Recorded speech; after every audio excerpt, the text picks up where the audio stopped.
Bom, boa tarde, Luiz. Com muita alegria, eu estou aqui na sua casa. Quero te agradecer por estar me recebendo. E esse trabalho que está sendo feito, cada pioneiro que eu tenho entrevistado, para mim está sendo uma honra. Quando esse trabalho começou, nem eu pensei que seria tão bom. A ideia desse trabalho é, lá na frente, reunir todos esses conteúdos e escrever um livro. E com certeza você pode me ajudar, com certeza, contando a história do Pedregal. Então, a princípio, essas gravações, essas entrevistas são para o blog, né, dos pioneiros do Pedregal.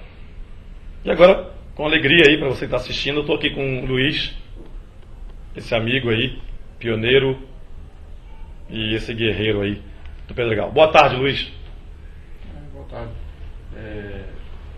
O que eu posso, digamos assim, inicialmente, a gente poder começar a conversar acerca dessa, digamos assim, dessa revisão, né, dessa anamnese, né, do que foi a nossa convivência lá no Pedregal. Na verdade, eu morei 35 anos no Morro Gama, né? Porque eu mudei cheguei em Lusiânia no dia 13 de março de 73. E mudamos para o Pedregal em junho de 75. Naquela época o Pedregal era digamos assim, um bairro iniciando, né? Tinha mais ou menos, a gente poderia imaginar, uns 2.000 moradores, né? 90% das quadras, das 500 e poucas quadras que compõem o Pedregal antigo, né? O Pedregal original, ainda não eram habitados, não tinha transporte, né? O transporte era muito precário, né? Do Gama para o Pedregal e algumas combis, depois começou a circular alguns ônibus. Eram uns ônibus tão velhos que quando chovia, né, caía a água do teto, né, cheio de lama em cima da roupa de quem tivesse, né, dentro do ônibus. Verdade.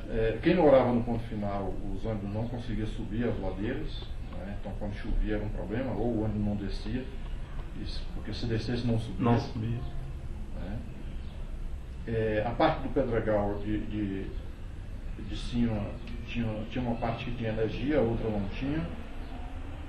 Depois a parte de baixo ficou sem energia por muitos anos.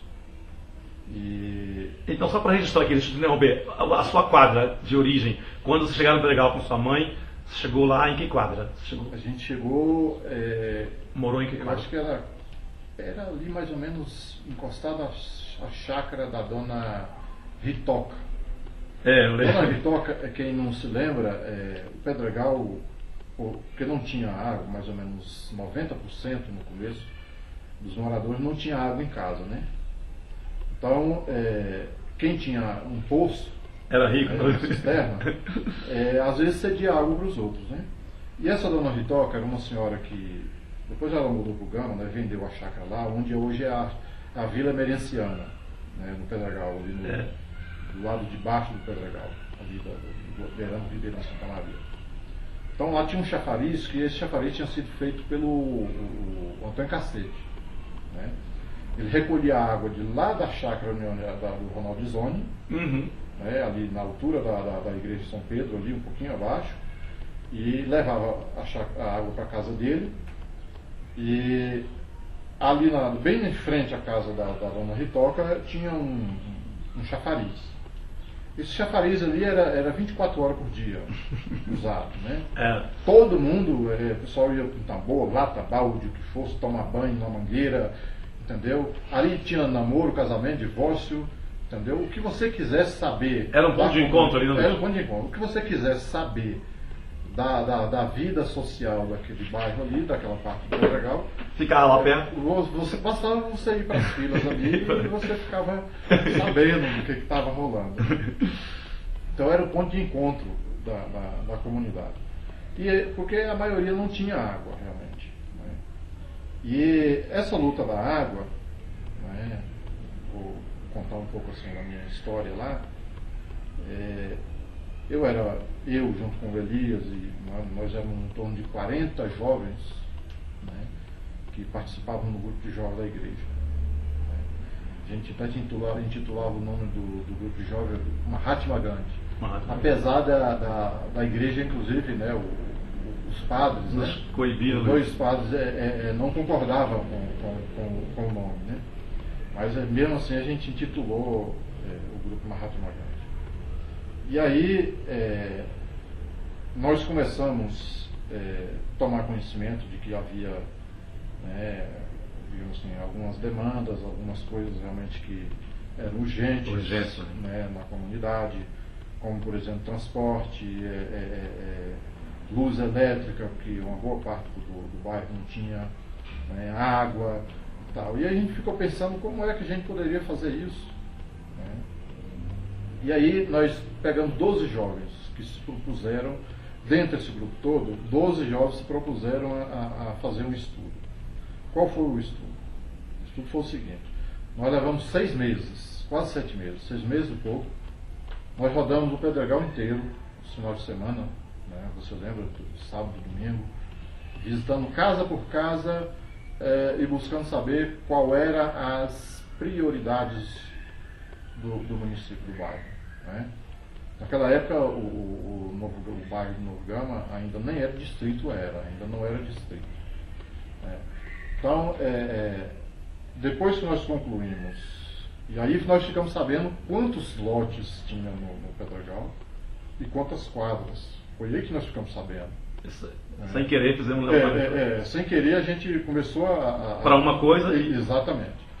Aí nós buscamos saber realmente, e nós descobrimos que era 5.000 e parece que 366 lotes, né?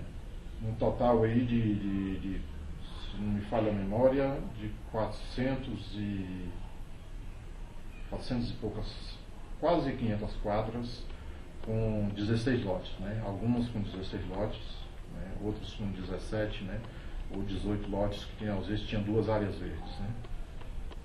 Então, quando nós fizemos essa tabulação, e a gente demorou quase um ano para fechar isso tudo, né?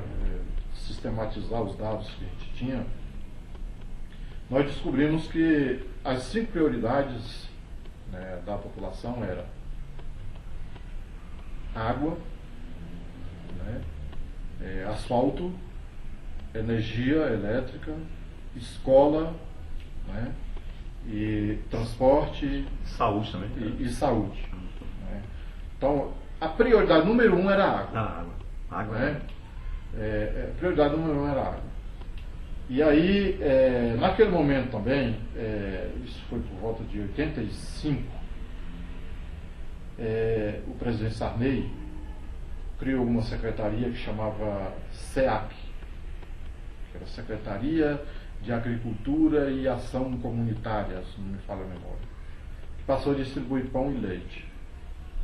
E no Novo Gama, no bairro de Novo Gama, tinha sido criado um conselho comunitário pelo um grupo, pelo um casal, que era um casal de antropólogos, né?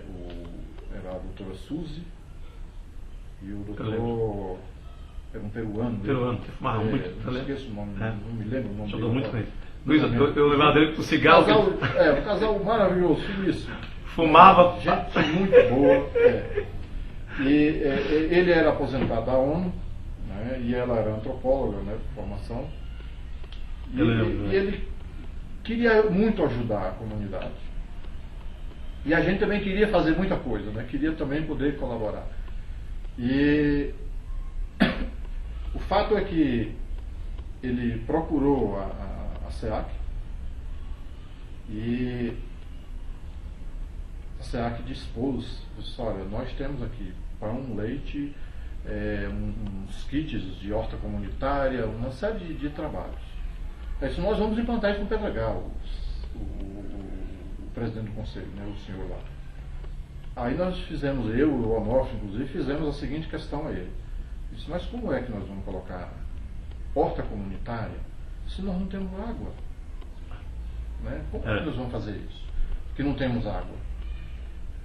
Aí ficou aquele clima. Isso em 85, início de 85, no primeiro semestre de 85. Ficou aquele clima, né? Aí eu e o Onofre, saindo daquela reunião do conselho, nós pensamos o seguinte: olha, vamos procurar, entendeu, alguém no DF. Porque qual era a realidade? A realidade é o seguinte: o bairro de Pedregal, que era o bairro mais antigo, mais numeroso, população mais numerosa, não tinha água. O bairro de Novo Gama, que tinha sido construído, que tinha 5 anos, inaugurado, porque foi em 80, tinha 5 anos, tinha toda a infraestrutura, vamos dizer assim, né, razoável, implantada, água, esgoto, né, e tal. E, por exemplo, o esgoto do Novo Gama, né, até hoje vai lá para onde é o Boa Vista, né? Boa Vista 1. Isso. Entendeu? Aquelas lagoas de oxidação lá. E o Pedregal não tinha água. Lago Azul não tinha água. O Lago Azul, que é depois do Novo Gama, depois do Boa Vista 1, né? O Lago Azul foi vamos dizer assim, o quarto bairro do município, a ser criado ali. A ser criado no município. E então não tinha água. O Lago Azul, inclusive, foi criado pelo nome, uma lagoa que tinha lá, né? Porque tinha muita alga, então as algas faziam com que a cor da água ficasse azul. Então deram o nome de Lago Azul, né? Era um lago azul, eu inclusive tomei banho lá várias vezes, né? Depois essa lagoa secou. Então, quer dizer, o Lago Azul hoje, o seu nome já não se refere mais a comunidade. Aí nós procuramos, eu e o Onofre, pensamos e analisamos, não, vamos procurar aí tinha uma empresa, que era uma empresa que foi criada pela Nova Cap, essa empresa já se extinguiu, chamava Proflora. Essa empresa ela era uma empresa pública, né? Ela foi muito responsável pela plantação de eucaliptos, pinos, uma série de coisas aqui na região do Distrito Federal. E nós procuramos eles e nós fomos bem recebidos, junto com o presidente do conselho, né, o Eduardo. Ele está querendo lembrar agora. O nome dele, Eduardo. Ela Suzy, né? Doutor Suzy, doutor Eduardo. O doutor Eduardo foi conosco, eu e o Onofre, e nós conseguimos trazer 2 engenheiros, né? Porque o Novo Gama tinha água tratada do Ribeirão Santa Maria. O Ribeirão Santa Maria pegava lá embaixo no Guaíra ali. Um volume enorme de água. Tinha um clube ali maravilhoso, né? O Guaíra, né? Que era ali, atendia a população de Pedregal e Novo Gama e Céu Azul também. Céu Azul. Muita gente, inclusive, morreram ali, afogados, né? Tomava cachaça demais ali, muita droga, e terminava, né, em uma óbito. E aí a gente ficava, poxa, mas por que o Novo Gama tem água e o Pedregal não tem? Sendo que o Ribeirão não está aí, né, com uma pujança enorme. Então havia uma contradição muito grande. E nós trouxemos os engenheiros fizeram um estudo, né, e ficaram de voltar e depois fazer nos dar um posicionamento.